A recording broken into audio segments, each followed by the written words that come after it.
We are back working on the 240 SX, my OG car. So we basically, essentially did everything up top. So we disconnected the harness. See, it's laying over the apron. I think that's what it's called.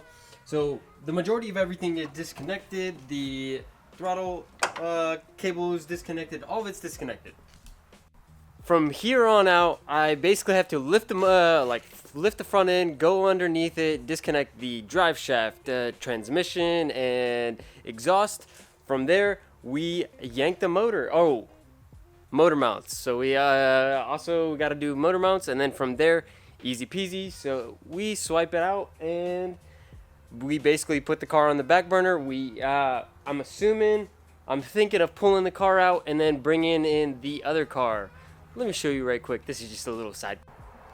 Okay, so as many of you know, I have the $300 shell. So I wanted to pick up this $300 or take this $300 shell, throw it inside the shop, and then basically I got a motor. I got a 240SX motor or a KA just gonna be sitting around. So I was thinking if I throw it into that car, bada bing, bada boom, you know, I got a little car. So that's what I'm thinking of doing.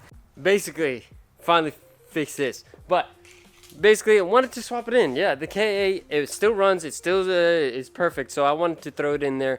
Maybe scoot around with it. Maybe go take it to a couple track events. I'm not really worried about the body. If I mess it up, I mess it up. If I really mess it up, I throw a kid on it. You know what I'm saying? Let's go, let go, let go. Yeah, see my noggin. But all right, let's get underneath the car, or jack the car up, lift the car up, and then yank this motor out. All right, so we got the car jacked up. Now it's time to get underneath there, and then we take this exhaust off. First order of business, easier. It gets everything away from everything. Like actually, let me show you right quick. So here's the underbody basically, and the exhaust basically kind of gets in the way of everything. I do have a one-piece drive shaft, so like the exhaust, it being a 3-inch and the HKS, it kind of gets close to that. Plus, I do got to take it off the manifold anyways, just so it's easier to get around the steering shaft that plumbs into the rack. So that's first order of business. Let's take that off. Then from there, we're gonna take this transmission thing off. And then from there, motor mounts, which are right about here. So, actually, no, right here. All right, so exhaust is gonna come off right quick, and then we gonna get started. This is where the fun begins, and it just kind of goes from there. So I got a bit like a little good news. So I got a little bit of good news. So my rotors just came into the AutoZone, the local AutoZone. Came to the local AutoZone, so now we are gonna head over to AutoZone right quick and then grab the rotors for the SR car, which is good news. I'm glad that they're still carrying rotors for these 90s cars, which I've heard so many bad things about, like the distributors canceling and all of that. So, and a good price. So it was like 30 a set, so 30 per corner, and came out to, I think it was like $63 for the rears, which is not bad. I think I'm all in the whole swap, a little over $300. So let's go grab them. Package acquired. Here they are. Got two rear rotors for the S13, the SR car. So we could probably toss these on and then have the car rollable for the whole time, or rollable, and that will actually help with us pushing the car over to the main shop to paint the car. So I'm glad. Little unboxing for you guys with the SR in the back. All right.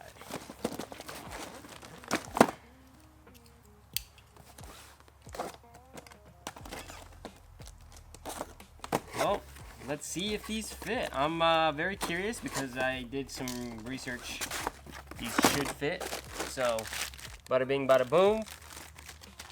5 lug hub, or 5 lug, that's 1.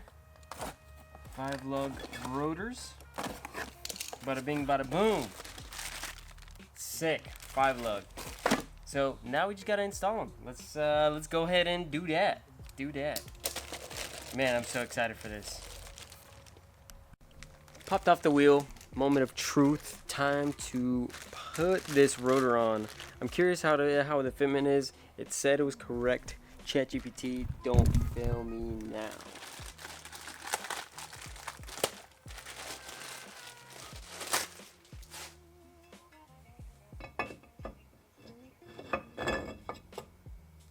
Like butter.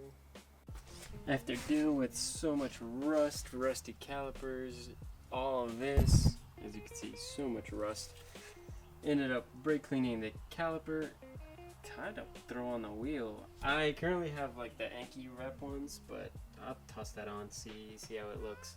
But 5 lug is on, and the clearance is great. I don't know if the clearance between the calipers is absolutely phenomenal, so should be freaking good.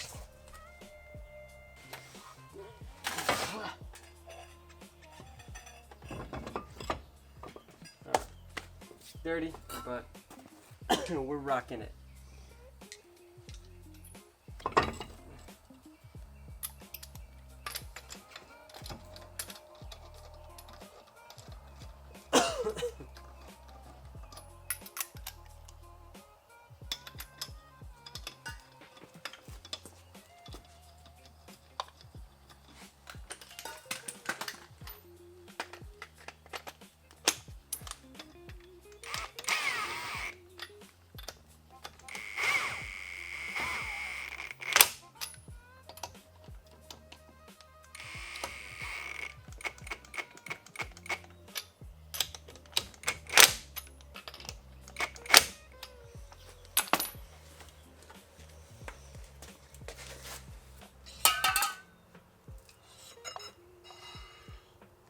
Not bad.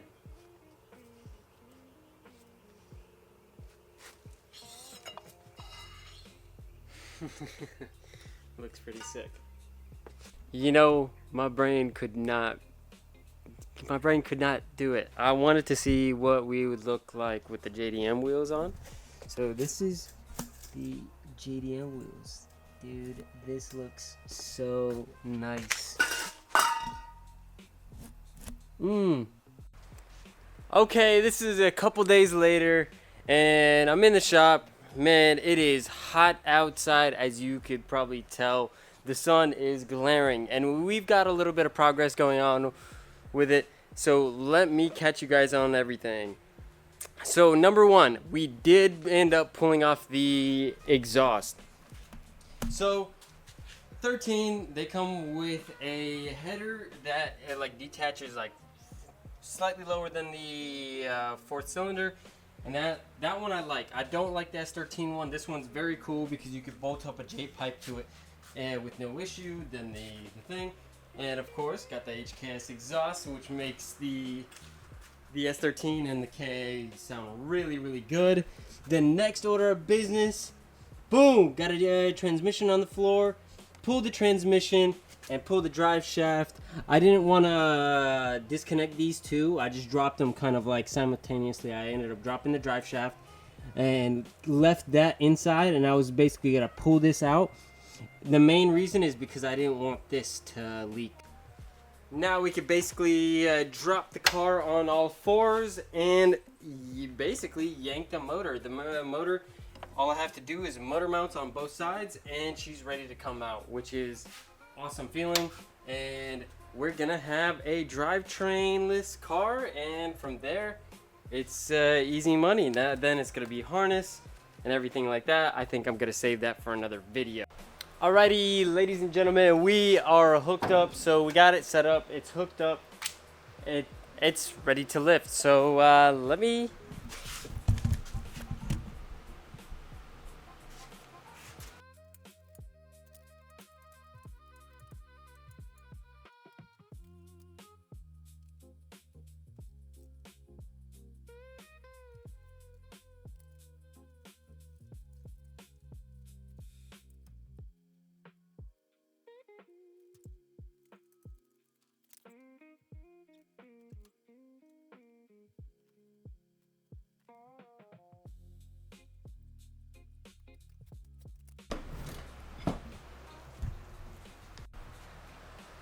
and she's out. So I don't know. It's kind of hard to tell.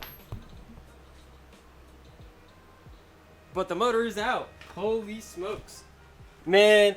From now on, I'm popping the transmission every time I'm pulling a motor. To drop in, I'll probably do it together, but let's go.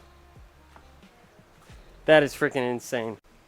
Now, for the big reveal. The big reveal of what happened to the crash damage and how bad is it. We are diving deep into it, and I'm looking at it right now, and it's rough. So, let's dive into it. Here it is. This is what the right side or left side, if you're looking from the back to the front, the left side looks, and this is bad. So if this makes sense, this is supposed to be straight, but it's going up like this. This is smushed right here.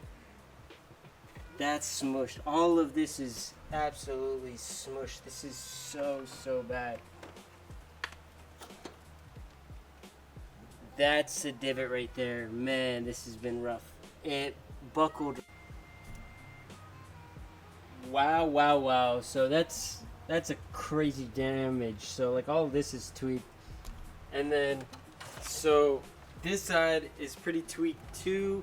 Not as bad. There's a tweak right there, but it's pretty straight. The majority of the hit is right here. So it's like folded right here, which is not supposed to be like that. And then there's a buckling going on right there. But we got it. That was the main thing. Now we just gotta take that. I'm gonna move that transmission out the bottom, put it in on fours, and we are gonna take it outside the shop and putting it out back. So that's it for this video. Probably I might play with the idea of taking this motor and transmission and putting it in the $400 shell. You guys stay tuned. Thank you. I'm out. Stay tuned. Like, comment, subscribe. You know the vibes. Peace out.